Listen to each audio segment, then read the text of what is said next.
Good evening. I think I'm live right now. This is Rudy Maxa. I'm coming to you on a whole new platform. If you're a regular guest of this webcast, this is a whole new platform called Run the World that is supposed to be better. We'll find out how. And I'm sorry I'm 4 minutes late because it took me a few minutes to figure out how to sign on. I'll introduce my guest in a moment. You see him. He's arranging a microphone. His name is Doug Lansky. He's a travel writer. I will tell you all about him in a minute, but first I wanted to do a wine, as I often do before the show's opening. And, I get a lot of guff sometimes from viewers who say, it's 2:00 in St. Paul, Minnesota. What are you doing drinking wine? I mean, they're kidding, of course, but because I don't really drink it, I just sip it. But I'm actually in Bristol, England today, where my granddaughters live. I arrived here yesterday. I'll tell you a little about that at some point. Doug and I will talk about visiting Europe, obviously. And tonight my daughter served a Piemonte wine from the northwestern part of Italy. This guy right here.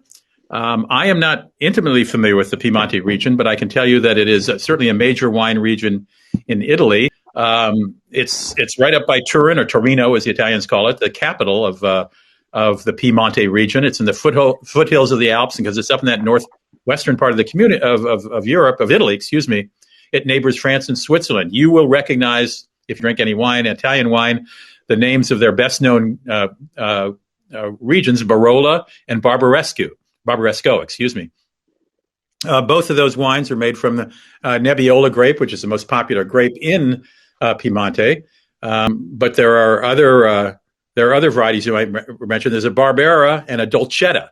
A Barbera is very fruity and acidity and very easy drinking. A Dolcetta is considered a sweet wine. In fact, the word Dolcetta in Italian means little sweet one.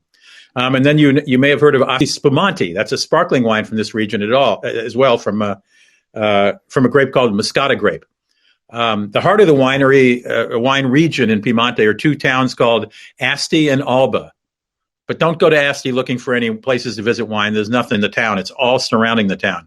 The Greeks, typical story in Italy, the Greeks and the Romans cultivated grapes there. There are 42 different designated origins of these wines. You can visit, but you're not don't expect anything like California or most American wineries, where you can just drive up and you can, buy keychains and aprons with the name of the winery on it and so on. Almost all the wineries are family owned, and you must reserve ahead of time. And when you do, you got to give yourself about an hour and a half to 3 hours, because winemakers want to show you around. They want to talk a lot about their wine. They want you to taste it. Tasting might cost anywhere between 20 and 25 euros, but you've got to book ahead. So how do you book ahead? Well, you go to your wine store who carries the wine, find out who the distributor is, and see if they can put you in touch with the winery. Or just go online, the winery whose wine you like that you can buy in the United States, and send them an email. Say, I'm coming to Italy on these dates. Is it possible to do a wine tasting? There's very little public transportation in the countryside. You'll have to rent a car. Don't try to do more than 2 wineries a day, because, as they say, the tastings are long. And you'll have to drive between these wineries. The prime season is fall, which is harvest season, much like it is in Southern California or Northern California. August and September, and a little bit of October. Those are the prime times to go. So if you want to go there and spend some time, book ahead for restaurants, book ahead for hotels, and you can look that all up on the internet. But anyway, this is a Piemonte. This is our Barbera. You can see from the label. I do not know this house. I can't tell you anything about it. It's called Riva Leone. I can tell you it's very good. My daughter pulled it out of her wine closet today, and it's a very deep red. These wines, as they get a little older and still are eminently drinkable, sort of turn brown around the edges. Don't let that ever put you off, because it doesn't affect the taste. It's a good wine. Most Italian wines are. Many are. Even the everyday drinking wine. I don't know what this bottle retails for. My guess would be probably $15 or $20. So it's not hugely overpriced. But anyway, most people go to the middle of Italy for Montepulciano and the wines of Chianti. But if you're up north in Turin, you might want to consider going out to the wine country for a day trip. Nice thing to do. All right. Doug Lansky is my guest. This is his second appearance. He was on when we first started. We're reaching him today at his home in Stockholm, Sweden.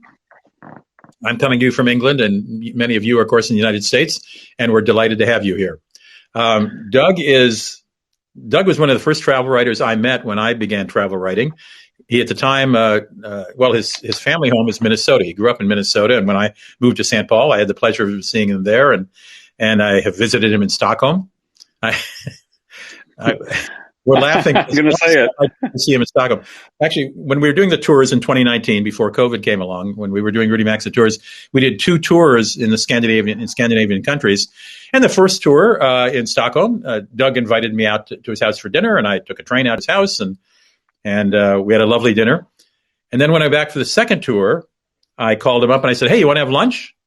And he said, "Sure. Where are you staying? What hotel?" I gave him the name of the hotel, which is a chain. And so he recognized the hotel, and he suggested the name of a restaurant. And I went down to I said, "Okay, that's the front desk." And I went down to the front desk, and they said, we don't know there's no restaurant by that name here.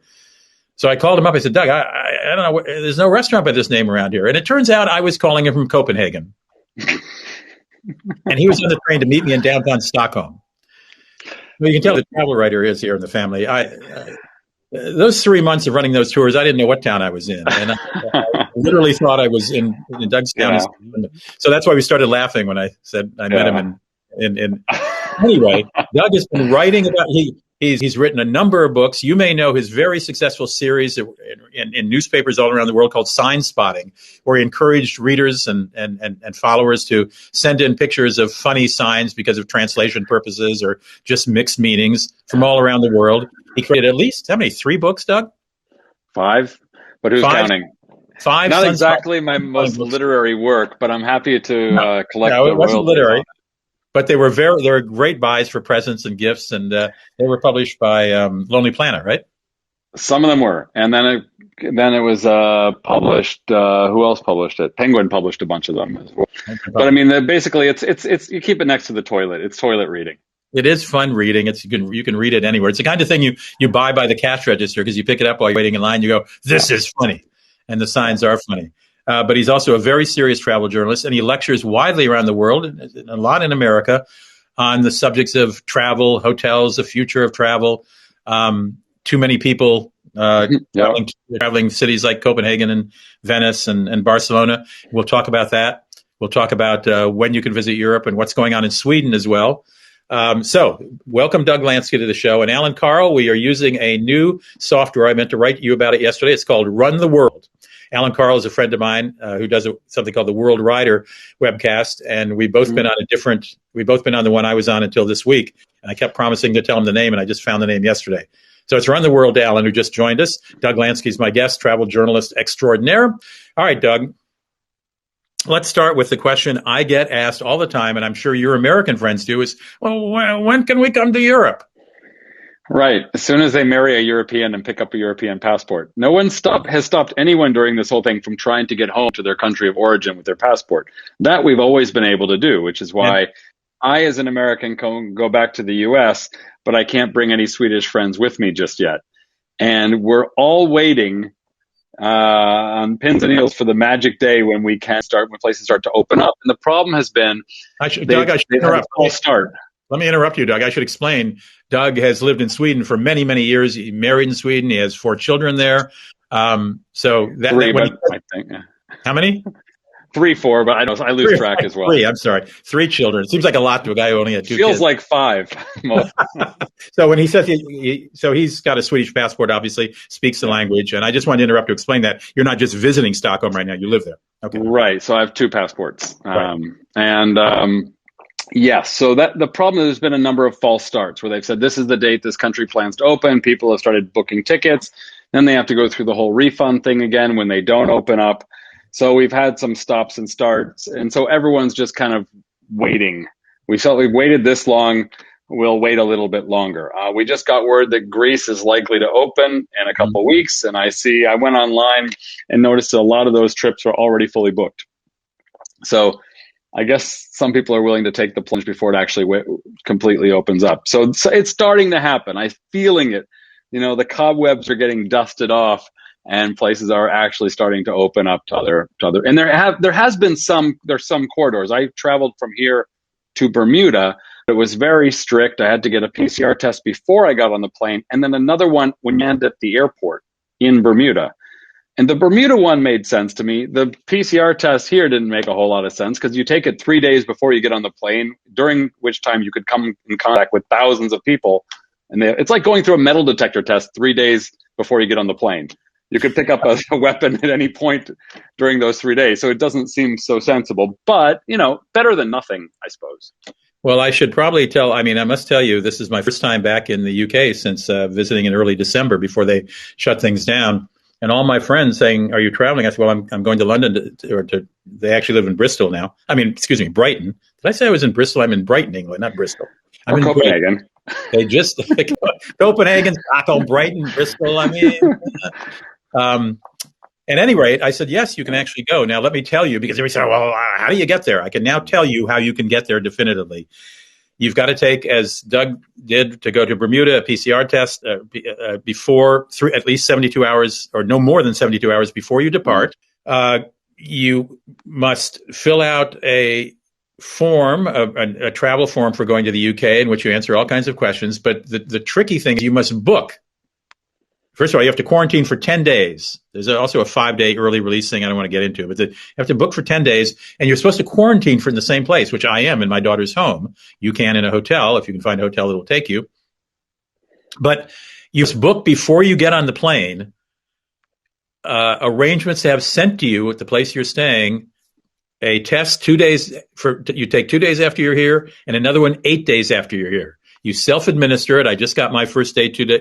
I got my 2 day one. It's about 2 hours ago in the mail, and I do a mouth and a nose swab and send it back in. Then I'll do the 8 day one, and then you get they send you codes that will allow you to leave the country, showing that you did this. Meanwhile, my daughter and her family, who just got back from France a week ago, every day someone calls them and says, "Did you take your test? Did you get your 2 day test? Have you done your 8 day test?" So they're watching it. They're watching it not as closely as, say, Thailand, where when you land, you have to stay in a hotel that's guarded and you can't leave. You don't have to stay. You can go, as I said, staying at my daughter's house. So you can now visit the UK. That could change in a week. It could change in a day these days. But for right now, come on over to England. There's nobody on the plane. I had to fly through Atlanta because Minneapolis to London nonstopper had not yet been resumed by Delta. The planes were empty. I was on a wide body with about 40 people in it, so nobody's around you. But I did have to wait 90 minutes to get through immigration lines. And there have been immigration lines here at Heathrow. I don't know which terminal, but as long as 6 to 7 hours. So what a pain. Oh, my gosh. Can you imagine 6 hours? Anyway, so that's my story for getting this part of Europe.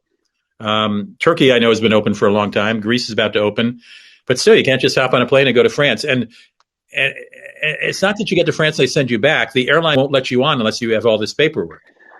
And there's a reason that there's not many people on those planes. People are listening to this like I am and going, ugh, why bother? Right. What a pain in the ass. Why would you want to, put yourself through that to go someplace? It's supposed to be a nice trip. Unless you absolutely have to for work or relatives or whatever. There's there's better stuff to do with. I forgot there's one more test you have to take, which is for the United States.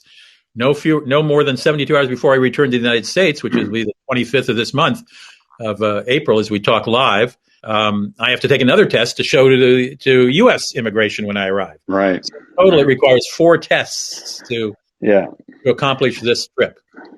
Yes. So here, the only place that's really open for us in an easy way, for the most part, are the Canary Islands, which are owned by Spain off the coast of Morocco. Lovely, typically very touristy. Now, like most other places, there's nobody there. And I do triathlon, and there's Europe's best premier triathlon training facility is there. And so I'm there. It costs nothing. It costs $400 for me to fly 5 hours there. A flight, corona test, a PCR test, 3 meals a day, transfer, all for $400. It's insane. It's insane. And then I'm there with all these Olympic athletes. Like the guy who won the Ironman a couple of years ago in Hawaii, and like Olympic athletes are all over the place because this is where they have to go to train too. Because a lot of the pools are closed here and other facilities. So it's cool to be surrounded by it's like an Olympic training village. And then we amateurs can hang out and rub shoulders with them, and it costs nothing. So I've been hanging out there a good part of the winter. Did you say that the pools are open in the Canary Islands? At least this one was. The hotel pool was. I don't want to speak for all hotels, but or in the whole facility. But this were open. And the deal was you took a PCR test. Once you got there, you wore a mask around the facility. Obviously not when you're eating or drinking or training or laying on a sun chair. And so, I mean, felt really quite safe and normal, and there was few people there, and I was, it's just, some people are willing to go through these hoops like you just did going to the UK, and I thought by comparison it's extremely easy to go there. I mean, very easy. It sounds So, like. But again, the only thing is, in Europe right now, the flights are kind of like it was in the 80s. So I went to a tourism conference in Sevilla in Spain in November, early December. And to get back to Sweden, I had to take like 4 flights and wait. There's like no planes flying by comparison. I mean, there used to be from Malaga back here to Stockholm, like 4 flights a day. Now there's like 1 a week, and you have to overnight in airports and stuff like we used to have to do ages ago. My business partner and producer of this episode, and he's the guy who's got us on this new platform, Run the World. Tommy Danielson is Norwegian. He lives outside of Sacramento and is a dual citizen now. But his mother was ill in Norway, and he had to fly back, and he had the same experience. It was like hop, skip, and a jump. I think he had to overnight somewhere to get to her village in Norway. Like I know he did. Yeah. It's not, you can't just hop around like you could in the old days. So you can get here. But you really have to make sure you dot all the I's and cross the T's, at least in the case of England. But the Canary Islands, interesting. I haven't heard anybody in America ever talk about the Canary Islands as a destination, and I will now do something on that on the radio show. And let me just be clear. This is coming from Europe. They're part of Europe. True. So it could be... all right. So check it out. Don't take our word for it if you're listening to this in the United States, as you probably are. Yeah. All right. So... Well, let's deal with an issue we talked about last time, because my Norwegian friend Tommy got all riled up and is still riled up about it. When I last talked to you, Sweden had announced that it was not going to adapt the same coronavirus rules that most countries, including its neighboring Scandinavian countries, were adopting, and it was going to go for what's it called when everybody gets it? Herd immunity. Right. So, it wasn't really, kind of, but not really what wasn't the plan. It was more it was to do other less intrusive measures, like more social distancing. People could work from home. We shouldn't be traveling, but they didn't ban it. They just recommended it and then relied on Swedes to follow the recommendations more. And they didn't close businesses. Right. So I've been eating out at pretty full restaurants. So over a year ago, I got COVID. I was in the Alps in near northern Italy, and I was probably an early super spreader when I came back here and had dinner with my neighbors. I know I gave it to a few of them. But if I look where my house is now, this neighbor's had it, that neighbor's had it, that neighbor's had it. All my friends in this neighborhood have all had COVID. So, and thank God, mild forms of it. And I even hung out with somebody who I was seeing, who've been dating, who got COVID a month ago. And we sat in a long road trip car together and stayed in the same hotel room for 3 days, and then came back the whole time she had COVID. And I got an extremely mild version, so mild I never noticed, or I didn't get it because I was still somehow immune. That's just an anecdotal thing. It doesn't mean anything scientifically, I'm aware. But so I've had it at least once, possibly twice. And I'm less fearful when it comes, once you've got the antibodies, just someone who's been vaccinated, you feel like a little bit like you got some superpowers. So I've been eating out at restaurants and going out to shops and not really worried about it this whole time. All right. So when I told Tommy, he said, "Who's your guest on Thursday?" And I said, "Oh, Doug Lansky." He said, "Oh, Doug Lansky." He said, and I'm reading a text from him. Yeah. He was very arrogant and cocky about Sweden's approach the last time he was on. The answer, Sweden, 13,600 people dead. Yeah, out of 10.2 million Swedes. Norway, his home country, 687 out of half the population, 5 million. Now I know I told you I was going to ask you this, so I know this isn't catching you by surprise. But you had a qualifier to that. I know you want to talk about. Okay. 2 qualifiers. One was when it first arrived here. Yeah, so when it first arrived in Stockholm, COVID first came here earlier than many of the other places. It came because people came back from the spring skiing or Easter skiing and brought it here from the Alps. And it went somehow in the Stockholm area into all the elderly homes. And that's where a lot of the deaths occurred early, before we got our act together and figured out what this was. And that's before anyone was wearing masks anywhere in the world. So we were all just going, what the hell is this thing? And at that point, people were just dying at a crazy rate in elderly homes. They reined that in and got their act together. But at that point, many, many, many people died. Many thousands of people had died. After that time, when people started looking into masks, that's when Sweden made a conscious decision not to use masks. Now, if I go to my supermarket today, there's more people wearing masks now than there were 2 months ago, but that's only about 10% of the people who are wearing masks in a crowded supermarket. So it's still not many. It's probably fewer masks than at a Trump rally. I mean, but the thing is, here's the crazy part. Considering we're this outlier freak show that never decided to never wear masks, I'm not saying that, I'm not trying to say Sweden's right to this. I'm just saying I'm shocked. I'm shocked that we don't have the worst track record in Europe by far. Like we're actually quite close. When I last checked in the deaths per 100,000 people, we're pretty close to Spain and Belgium and so many of these other countries and the UK. Kind of in the middle of the road in Europe, where we should be, if masks are as important as everyone's saying, we should be way off the deep end and have the worst in Europe by far. Why are we in the middle when no one's wearing masks? And businesses weren't closed and schools weren't closed. Yeah, schools aren't closed, businesses aren't closed, restaurants all open. Like, I don't get, how does that, and I've asked a lot of doctors here and they're just like, oh, no, we don't get it. We're just puzzled by it. So that's the one thing. And then the other thing is this, which is that there was a big, it's kind of like a 60 Minutes sort of a TV program. It's very serious, scientific based. And they talked about the cost of COVID. And they said it would be foolish. This is a Swedish show. program. Yeah. And they weren't coming. First of all, the program started like 150 years back. It says deaths per the life expectancy has been going down and down, going up. We've been getting more and more years as the year. And then came the Spanish flu and it was like, bam, you could see all the deaths. But then it's been getting better and better and better and better and better. And then you could see a little blip for World War I and II, and a bad flu season got a little blip. And in the big scope of 150 years, you can barely even see COVID.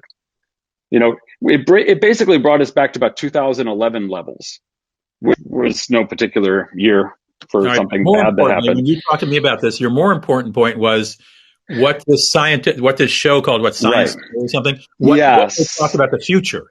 Right. So they're saying that what's going to happen is that there's the cost of COVID today, which we can measure in deaths. Then there's the next year and the next year. And so many people were not going to the hospital for early. So it's like getting mammograms or getting other cancer early detection checks, or if they maybe had some heart pain, which could have been an early heart attack, which they would have gotten beta blockers for, or some other kind of prevention that would have stopped them from dying from the next bigger heart attack that happens.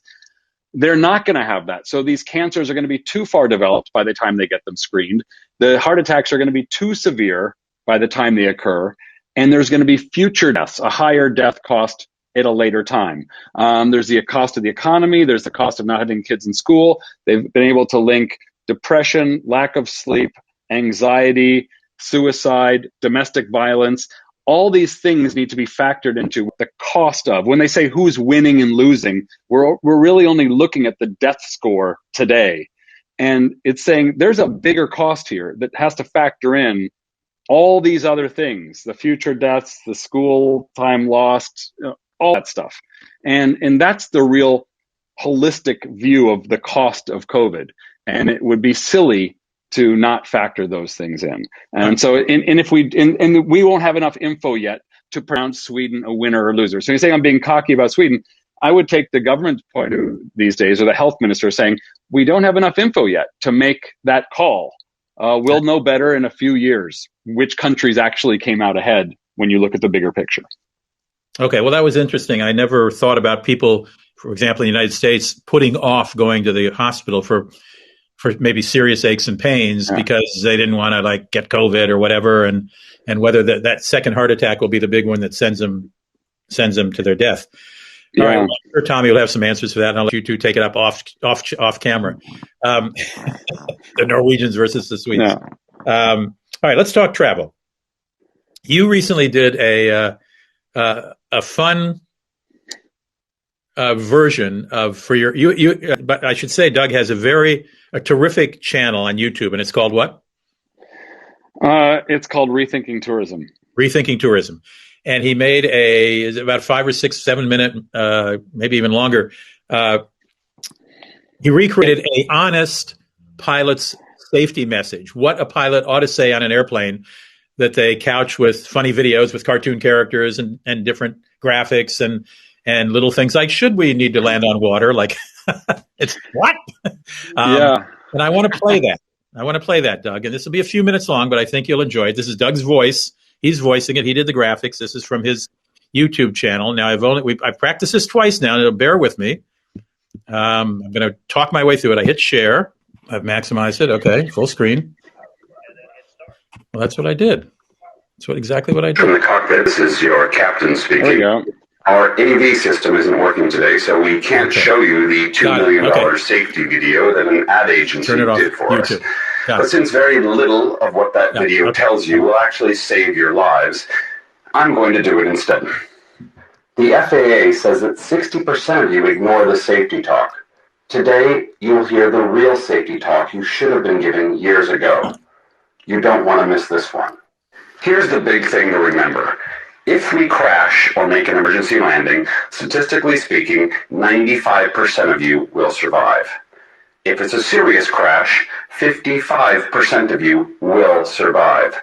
So if this plane is going down, concentrate, because your life may depend on some smart decisions. Keep in mind that 80% of accidents happen within the first 3 minutes and last 8 minutes of the flight. So that's when it would be wise to keep your shoes on and put your laptops away and stay focused. The safest all crashes happen in the last minutes. Are the ones facing backward, like the ones the flight crew are seated in. No, that's not a coincidence. The next safest seats are over the wings, closest to the emergency exit. If you're not in one of those right now, that's a bummer. But here's what you can do to help ensure your survival. Look where the nearest exit is. Now count the rows between you and that exit. If the cabin was full of smoke or upside down, or full of smoke and upside down, how would you get to the exit? Take a moment to visualize yourself doing just that. Now, look at your seatbelt.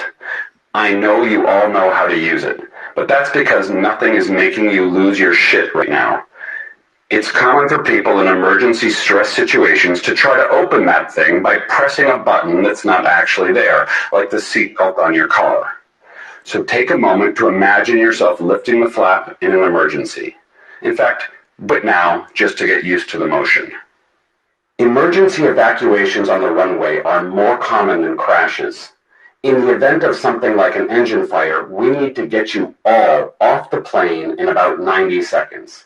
This means you need to leave your fucking bags in the overhead bins and get off the plane in a quick and orderly way. Those bags will bring the evacuation to a virtual halt. My first officer and I will also be trying to get off this plane, and the last thing we want is to be cockpit locked by your roll-on. Now, you're probably well aware that there's a life jacket under your seat. Forget about it. They're less likely to save your life than those little airline pillows. Sure, there was the famous 2009 emergency water landing on the Hudson, but there were boots on hand immediately, and no one actually needed a life vest. There was a flight that ditched in the Caribbean in 1970, where 40 lives were likely saved by the vests. But there was also one off the coast of Ethiopia in 1996, in which many passengers put them on too early and then couldn't get out of the flooded fuselage. To put it another way, if we replaced those life vests with a box of chocolates, it wouldn't alter your survival odds. Let's take a second to talk about those oxygen masks. Here's the thing. If we lose cabin pressure at a fairly low altitude, no big deal. You can breathe just fine. If we lose cabin pressure at cruising altitude, you can't. If that happens, here's what I'm required to do. I'm going to push the nose of the plane into an emergency descent. That's going to feel like a roller coaster drop, and it's going to scare the crap out of you, but it's not dangerous. I've practiced. Also, by law, I need to notify air traffic control as well as the airline. And I need to do all of that before I can get on the microphone and tell you what the hell is going on. So don't be surprised if you don't hear from me for a bit. I'm just doing my job, and you're going to be fine. For those of you who didn't manage to get your masks on in time, you'll probably pass out and then wake up in a minute or two when I get the plane to a lower altitude. You want to know what the biggest danger is? That you won't get your frequent flyer points for this flight. Just kidding. Now, the biggest danger is actually that your luggage or those duty-free bottles you purchased and put in the overhead compartment will fall out when you open it and hit someone on the head. There are actually several thousand reported injuries from this every year in the US alone. By contrast, the FAA only reports 58 or so serious injuries from turbulence. So one could easily make the case that we should be handing out a helmet and skip the seatbelts. Another big risk is the drink cart. Seriously, it weighs over 100 kilos when fully loaded, and every year passengers get their elbows and knees and feet broken when the drink carts slam into them. So keep your arms and legs tucked away. Why haven't the airlines put some safety padding on the drink cart? No idea. Seems pretty basic. Same goes for the spill-proof coffee and teapots and cups with lids. Every year, some poor passengers get hot coffee or tea in their crotch when there's a bit of turbulence. But until the airlines fix this, I'm afraid you're on your own. Now you're probably wondering, how can this bucket of bolts stay in the sky if we can't even get the AV system or the latch on your tray table to work properly? To be honest, we sometimes wonder that as well. But the stats speak for themselves. The actual risk of dying in a plane crash is about 1 in 11 million, according to the Harvard School of Public Health's 2006 study. So you are far more likely to be struck by lightning or killed by a shark. And it's certainly much safer than driving. Right after 9/11, many were scared to fly. 12 to 20% fewer people flew. But because more people made driving trips instead of flying, a German professor estimated that an extra 1,595 people died in car accidents in the year after a 9/11, just in the US. Just a little reminder that we'll probably keep the seatbelt sign on for nearly the entire flight because our flight crew doesn't like to be bothered in the galley, and they definitely don't like to squeeze by you in the aisles. Please sit back and relax while we take forever to serve you a drink and barely edible meal, and then leave the tray on your table, making it nearly impossible for you to squeeze out of the chair and get to the toilet. Look forward to flying with you again. Fabulous. Fabulous. Well, there you get an example of Doug Lansky's approach to travel, which is forthright and straight on, and also his sense of humor, which is certainly has not been bowed by living in Sweden too long. Can I tell you the best part of that video, Rudy? Yes. Was I had my daughter, who was like at the time 15 or 16, India. She was sitting there with her friends in the kitchen, and she goes, "Hey, Dad, how's your YouTube career going?" Just to embarrass me in front of her friends. And I said, "Yeah, it's fine." She goes, "How many views you get?" I said, "I think it's around 5 or 6 million." She's like, "What? Shut up." She's like, looks at her phone, friends just like their jaws hit the floor. That was the best part. Yeah. Respect. Yeah, that's very funny. Very funny. You did another video in which you talked about the future of the hotel industry in light of the invention of Airbnb, or the rise of Airbnb. Right. Talk to us a little about that, will you? Yeah, so I just to kind of preface, so what happened was I was doing these industry videos. As a consultant, I work a lot for destinations, and so I was doing serious videos like the one you just brought up now. And then I did this silly one for last summer, and I started doing some more silly ones like that were serious, silly, real, but with a humorous twist. Now, this one here is a serious category. And so what's happened is, if you look globally, the tourist season, it kind of has a peak over the holiday season, and then a little peak, a little spike up during spring break, you might say, and then the big one over summer when a lot of people travel, and then it goes down again. So it's kind of got this peak. And that's generally, depending on which hemisphere you're in, the tourist season in most places, something like that, with few exceptions. And so that's also when the hotels are full. So the hotel season looks like that. And when Airbnb came along, the Airbnb kind of shadowed that curve, right? That's typically when people like to travel. And so the Airbnb people and the hotel people are sort of competing for the same customers. And they were just taking customers away from the hotels, or so the hotels thought. And the Airbnb people like to say, we're actually catering to people who wouldn't ordinarily go, like families who can't afford 2 hotel rooms, we can rent them a place cheaper. So there was a little bit of back and forth, but for the most part, they were competing.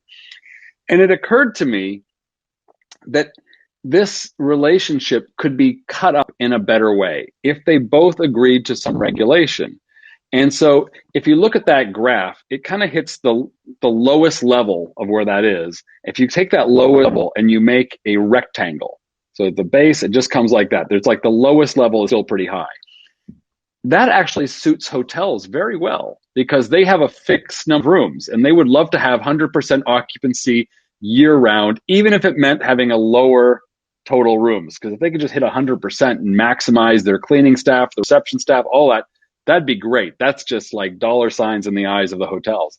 And for the short-term rental market, having ups and downs is fine because most of them, it's their home and they're not having it as a hotel. So they can open it and close it with no real extra cost. It's easy for them to open and close. So if we just divided that shape into two shapes, give these guys this giant block for the hotels if they agree to regulate to the lowest amount. So they only have number of rooms available to match the lowest of the valleys during the season.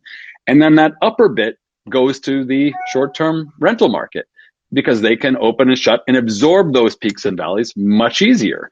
And if they did that, they'd each make more money because short-term rentals would actually have more total visitors, but the hotels would have fewer total visitors, but they'd be at 100% capacity and would likely have higher rates because a lot of people like to stay at hotels. And why? But that would mean both of them submitting themselves to regulation, which they hate to do. Right. Have you bounced these off any hoteliers? I have shown it to some and also I've shown it to the guy who's doing the Europe head of short-term vacation rentals. He's a Dutch guy and he went like, his head exploded. He loved it. He's like, we need to do this. And the hotel guys I've shown it to said, yeah, that makes sense. But they weren't like the same sort of enthusiasm, like, let's run out and do it. They kind of like, we'd have to get a lot of people on board for this. They kind of understood the magnitude of it. Well, the hotels get to charge a lot more during prime season, so maybe they figure they make it up then. Yeah, it's hard. It's a little bit like saying, imagine selling that first traffic light to the city hall, in the late 1800s or, the early 1900s, I should say, with the first traffic light, or I don't know when it was, maybe it was like around 1930, and saying, hey, we're going to put a robotic light in the middle of the street, and by stopping traffic, we're going to make it go faster. They'd be like, what? There's all stuff we do like that that's counterintuitive at first. And then once we have a proven track record. Imagine also saying to, an airline, you're going to charge exactly the same price for a ticket everywhere on the airplane all the time. They'd say that's insane. But they used to do that. Right. But then they learned that now no one pays the same price as anyone else on the airplane, and they make more money doing that. But yet attractions do that old school thing. All attractions have the same pricing for everybody, different for seniors and students. But basically, when you're standing in the museum, you're paying the same amount as a person who walked in next to you. Why don't they have dynamic pricing and for people who pay more in advance? Why don't they learn from the hotel and the airline industry? There's stuff like that where we just don't always do the smartest thing. Okay, let's talk about Barcelona, Venice, Amsterdam, these cities whose local population has sort of enjoyed COVID from the viewpoint of fewer tourists taking up their space, their cities, causing their attractive town centers to become places that sell little license plates with country names on them and all kinds of touristic crap, and took away their sort of family-run restaurants or whatever. If you were mayor of one of those cities or governor or whatever it is it takes to run a city or make laws, how would you diminish the over-tourism that those places, the three I mentioned at the very least, are experiencing? Right. I think you need to make it so that the dog is wagging the tail and the tail stops wagging the dog. And by that, I mean, there's only one real mechanism that tourists understand. They want to do what they want to do unless, and the one big unless, someone says, oh, it's full, we're sold out. They understand that concept. They understand that they can't get on a flight when it's totally full, or that they can't get into a restaurant when it's totally full, or they can't get a Beyonce concert when it's totally full. So, but the problem has been that it's only the hotels, airlines that show that transparency of supply and demand. and that have capacity limits. So they go, oh, as long as I can fly there, I'll go. As long as I can find a place to stay and fly there, I will go. The problem is that as soon as hotels and airlines get high capacity, they bring in more flights and add more hotel rooms, and Airbnb adds more. So we can't really rely on accommodation and flights to be the best sort of standard metric of when a place becomes full, because they're just constantly adding more. And most people, I mean, there's obviously people will sometimes travel to go to a special hotel, or maybe because they really want to put their butt in an airline seat. But for the most part, people are traveling to see the city, to see the famous sites, to, how many people would go to Paris if they knew they couldn't go to the Eiffel Tower, the Louvre, Montmartre, Sacré-Cœur, or Arc de Triomphe? People who've been there a few times aren't going to care, but for the first-time visitors, that's pretty important. Sure. And the only thing that will stop them is when you say, sorry, we're full. So while they're booking their flights, if we could show them, hey, those top 5 attractions are fully booked on those dates, that's one way to get them to book other dates and spread themselves out. And so we have capacity at those places. We just need to be better at having time ticketed in, so people aren't waiting. They just book a time, they go straight in, and we show capacity, and we just showing them supply and demand when that stuff's full. And in that way, the dog can start to wag the tail again. These famous things can start to set capacity in a capitalist society without any draconian laws of saying you may come and you may not. Because people are going to a business conference or visiting their relatives, they're not typically congesting the city in the same way. So, I mean, right. That's a first stop. I think it's a little different for Venice, or a place where there's a geographical barrier where you actually could limit people in some ways. They have that tool. But for most cities where it's interconnected and you can come by car, train, or boat or plane, you need to come up with some smart options that work in those situations. So I think the messaging is to sort of say, tourism, we have to redefine the success of tourism. It can't just be that we had more visitors than last year. It can be we make more money. What if you can make more money with fewer visitors by charging more and having some smarter spending, by making it great for locals, being more sustainable, protecting those local assets like the beaches, water, air quality. I mean, if you're letting everyone stand on the reef and break it, there's not going to be much of a future of scuba diving and snorkeling in that area. So you're sabotaging your future. So I think if we just redefine success, I think we're onto something big. Well, I think you're right. If I was going to make my first time visit to Paris and I clicked on the Louvre's website, or the airline led me to that, and I looked to book tickets and it said, these 3 weeks in July, you're not getting the Louvre because we sold all the tickets. Then I'd have to push. If the Louvre was one of my definite things I had to do, I'd certainly push my trip into August or go May or whatever, or June, whatever would accommodate it. It's a good idea. Before we say goodbye, favorite tourist destinations of yours lately that we might not have thought about, like the Canary Islands, which we started the show with. If you just joined us, Doug said in the outset, we were talking about where you could travel in Europe. He mentioned Greece may be opening. Turkey's been open for a while. I made it over to the UK, but not without going through some hoops. But he mentioned they'd gone from Europe. I haven't checked the U.S. American regulations, whether Americans go to the Canary Islands, but he goes down to the Spanish part of Spain, the Canary Islands in the Atlantic, which is a very resort-oriented place. Where else? It's a little too touristy for me, generally speaking, but they've got such great triathlon facilities that I go for triathlon training. Just like I'm a kite surf fanatic, so I go places where it's really windy. So if you're not into windsurfing or kite surfing, you're going to get blown off the beach and get, like sandburns from laying on the beach because it's so much sand blowing by. So I follow my interests. And my interests have changed. I mean, you mentioned Alba earlier. I remember going back there and going truffle hunting with a guy in the middle of the night with his dog and pulling up white truffles. And in the winter, Yeah, so I remember those special interests. So, I mean, I'm into cross-country skiing and downhill skiing, so I spend as much time as I can in the Alps. I love the food in Italy, so the Italian Alps, love that. And if I can get there, I'm a happy person. And if I can get to northern Brazil to do kiting, or Greece and do kiting, or Egypt. So Egypt has become kind of the Cancun to Europe in some ways. I would say, no, not there anymore. That's kind of too dangerous right now. That's on the Sharm el-Sheikh is more on the Sinai Peninsula. Yeah. It tends to be more the part of the mainland of Egypt, like Hurghada.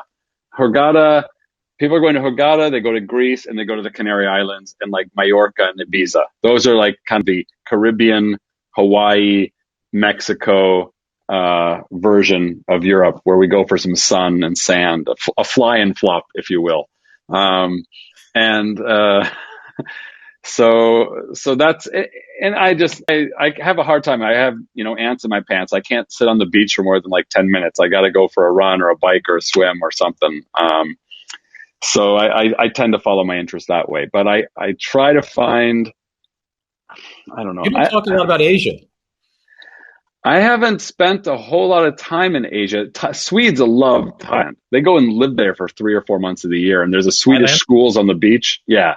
People, like a lot of my neighbors here, pick up with their kids, go to Thailand, and they have a Swedish school on the beach. And they just live there cheap on the beach. They do their jobs over the internet. If we have time for this, one big prediction that's going to come out of the COVID. This is my biggest prediction that's going to change. That the global nomad thing is not going to just be for 20 and 30-year-olds anymore who are doing, blogging and graphic design from their laptops in Thailand or wherever they happen to be. This is something that everyone has gotten better at Zoom and Microsoft Teams, and they are going to realize they can work from home.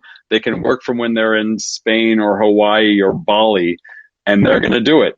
So we're going to start to see more and more people taking longer trips. And as you know, in Bermuda, in Barbados, in Estonia, they have these special global nomad visas where you can stay up to a year if you show that you can make such and such amount of money coming from an external source. And that's going to start to be used by more and more people as we leave this pandemic. I got to tell you, Doug, my favorite new country, I've only been there once, but they have a very liberal rules regarding somebody from anywhere coming and living there for a year or so or more, is Georgia, the country of Georgia. Yeah, they got the Dolomites right there for skiing. Wow. But the town of the capital is just Tbilisi. Is broad avenues and Mercedes cabs and very inexpensive food and very inexpensive lodging and very nice hotels. I've toyed with the idea of just chucking it all and going to live in Georgia. I can live on my Social Security check there, I believe. So I'll meet you there. Well, you're not quite. Can we both live on your Social Security check? In Georgia we probably could, as long as you don't make me go kite surfing or running around the Canary Islands. I've never been a runner, and at this point probably never will be. Well, Doug Lansky, I really appreciate your joining us. His website is douglansky.com, Lansky. douglansky.com, and you can go on YouTube and see some of those videos that he's made. And the YouTube is what? Rethinking Tourism. Rethinking Tourism. Doug Lansky, go to bed. It's Sweden. Time to say goodnight, or in your case, go out and party, I guess. But the rest of us are going to say goodnight. I thank you for joining us on our first on this Run the World, which is the name of this Zoom-like thing. I forgot to tell guests that you can actually grab the microphone if you had questions. If anybody here's got a question, hit that grab the microphone button, and we'll ask one question of Doug here. I can make you go live once you request it. But if not, cool. I'll get handier at this and do this next time with next week's audience. But thank you so much. Next week's the writer Paul Theroux is going to join us. One of his most famous novels is called The Mosquito Coast. And 2 days after our webcast, Apple Plus, is it Apple Plus? Yeah, Apple Plus is going to run I think it's 5 or 6 part series, a whole new version of The Mosquito Coast. There have been 2 movies made of it, and it's going to start his nephew. What's the famous one? No, not the other one, the more famous one, the one who was married to Jennifer Aniston. Yeah, I know the guy. I was facing it as well. I'm just blocking out on it. I'll tell you a funny story about him before we sign off. I used to sit next to Phyllis Theroux at the Washington Post. Our desks were next to each other. She is a former sister-in-law of Paul, was married to Paul's brother. And her son was in high school, whose name we're trying to remember. Did you just look it up? Justin Theroux. Justin, of course, Justin Theroux. How can I forget? And she told me, she said, Justin, who I didn't know, she said, Justin is having some trouble at school. He's not focusing. And, would you come over for dinner one night and, take him to the living room afterwards and give him a man-to-man talk on how to succeed? And I said, sure. So we had dinner, and I said, Justin, your mom tells me, you're not really focused at school. You got to get a high school education, or you're going to make nothing of yourself in life. And every time I would pass a cover of People magazine with Justin Theroux and his then wife, Jennifer Aniston, and headline that Theroux gets $10 million for his next movie, I think to myself, it worked. Yeah, if you'd only signed him up and got a commission as an agent. Anyway, so Paul's going to join us to talk about the Mosquito Coast. 2 weeks from now, you'll get a notice of it once we get this system up and running, and we'll run the world too. Doug Lansky, thank you so much for joining us. Thank you to those of you who tuned in, and those of you who are watching later on Facebook, on YouTube. Thank you. Take care, Doug. Thank you. Take care. Good to talk to you. Bye. Bye-bye.